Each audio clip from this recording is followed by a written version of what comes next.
Olá, pessoal, tudo bem com vocês?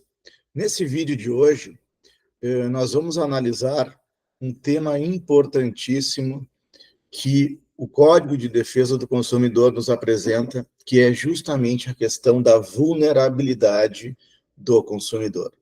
E por que esse tema, professor Felipe? Bem, a doutrina nos ensina, né, pegamos aí a professora Cláudia Lima Marques, a professora doutora Cláudia Lima Marques, o professor doutor Bruno Mirage, como alguns exemplos, que a vulnerabilidade do consumidor é a espinha dorsal do CDC, ou seja, é justamente, certo, o que justifica, então, a existência desta lei.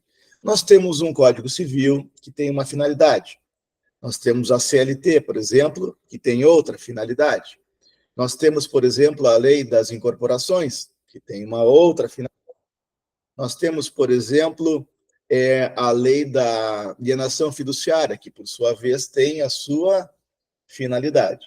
E assim como a finalidade do nosso ordenamento jurídico como um todo, nós temos um microsistema que tem uma finalidade, como o CDC, de proteger a figura mais fraca da relação, ou seja, o consumidor, que, por excelência, ele é vulnerável. Então, a pessoa física consumidora, ela é vulnerável por excelência. E mais, pessoal, segundo a doutrina e a jurisprudência, esta presunção é uma presunção absoluta, iure et iure, ou seja, ela não admite prova em contrário. Uma exceção de presunção que pode admitir prova em contrário é quando estamos falando da pessoa jurídica consumidora, mas isso é um tema para outro vídeo. Então, pessoal, o que nos diz o Código de Defesa do Consumidor em seu artigo 4º, inciso 1º? Vejam bem, a Política Nacional das Relações de Consumo tem por objetivo o atendimento das necessidades dos consumidores, o respeito à sua dignidade, saúde e segurança, a proteção dos seus interesses econômicos, a melhoria da qualidade de vida, bem como a transparência e harmonia das relações de consumo, atendidos os seguintes princípios. E aí vem uma série de princípios, e o que nos interessa para a exposição de hoje é a previsão do inciso 1º, o reconhecimento da vulnerabilidade do consumidor no mercado de consumo. Então, pessoal, quando existe uma relação de consumo, seja em que o consumidor praticou o que se chama de um ato de consumo, ele foi num restaurante, ele comprou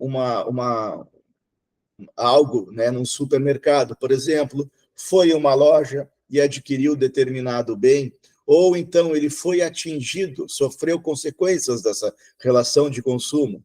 Ele foi, por exemplo, atingido por uma empresa de transporte, certo? Foi atropelado.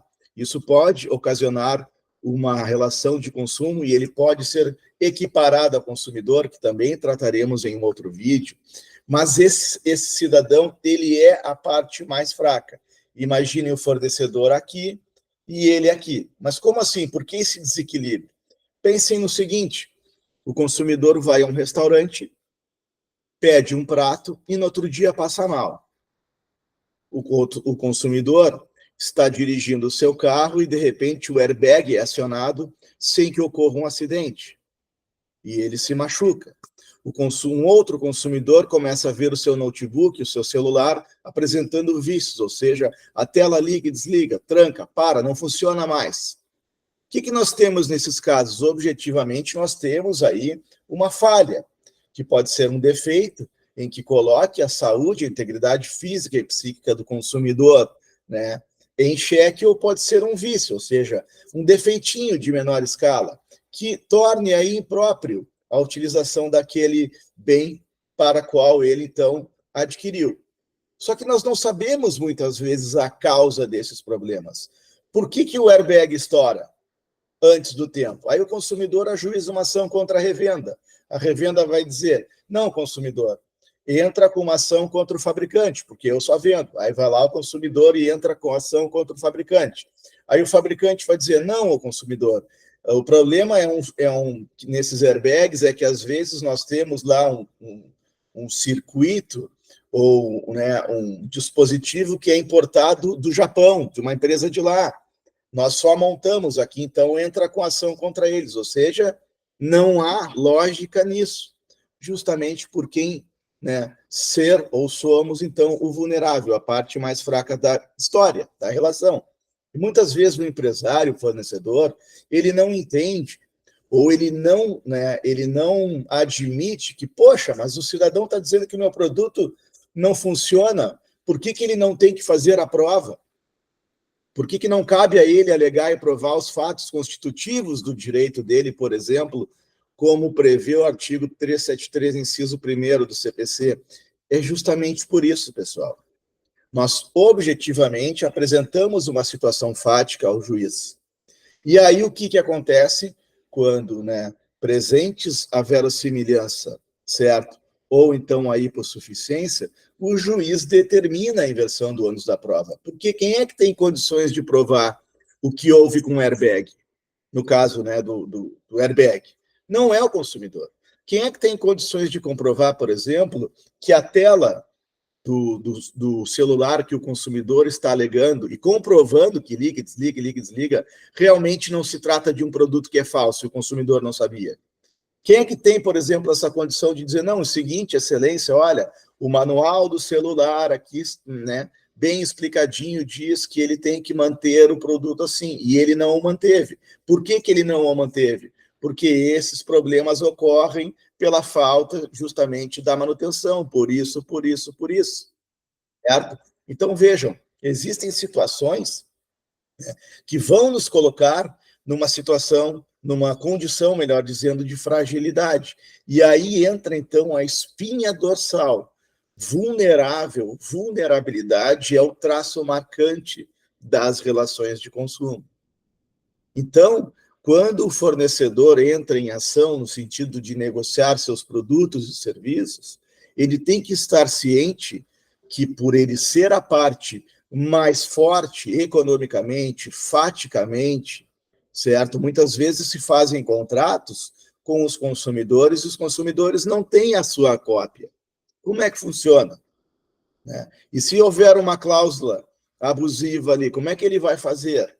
E se houver uma cláusula, por exemplo, que diz que o consumidor está renunciando a qualquer indenização ou reparação que eventualmente o produto ou o serviço, né, por uma falha, possa lhe causar danos.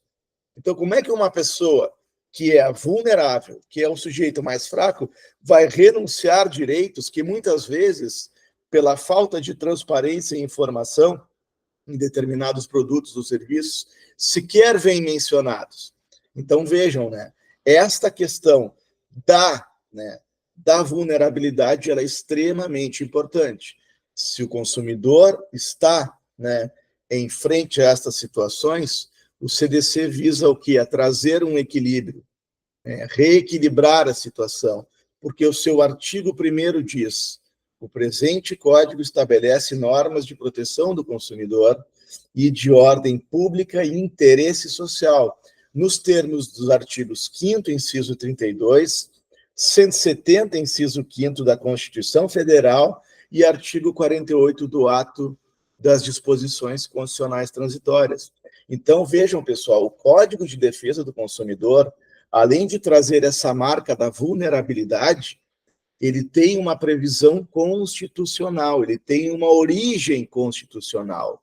O berço do CDC é a nossa Constituição Federal, que elenca, no artigo 5º, inciso 32, que eu li para vocês, a defesa do consumidor como um direito fundamental. E disso nós jamais poderemos fugir, pelo menos enquanto tivermos a nossa Constituição de 88. Ou seja, o consumidor, ele está protegido justamente por isso. É claro que a gente encontra situações de má-fé, mas não só dos consumidores, encontramos também pelos fornecedores.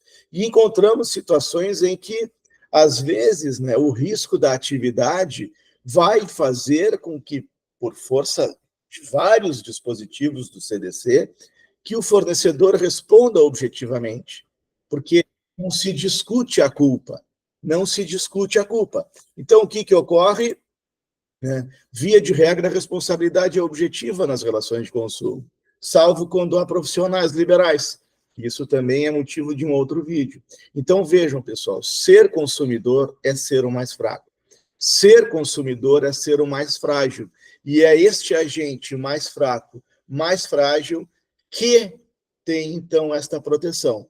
Não significa dizer que ele está imune de agir conforme a boa-fé objetiva, não significa avalizar condutas que são contrárias ao direito, mas sim de proteger no mercado de consumo esta figura especial. Eu espero que vocês tenham gostado dessas explicações e nos vemos no próximo vídeo. E isso também diz respeito ao nosso consumidor super endividado, certo? No sentido de se restabelecer o mínimo existencial à luz da dignidade da pessoa humana, como estamos explorando nessa playlist e vamos continuar a tratar, certo? Nos encontramos no próximo vídeo. Até lá!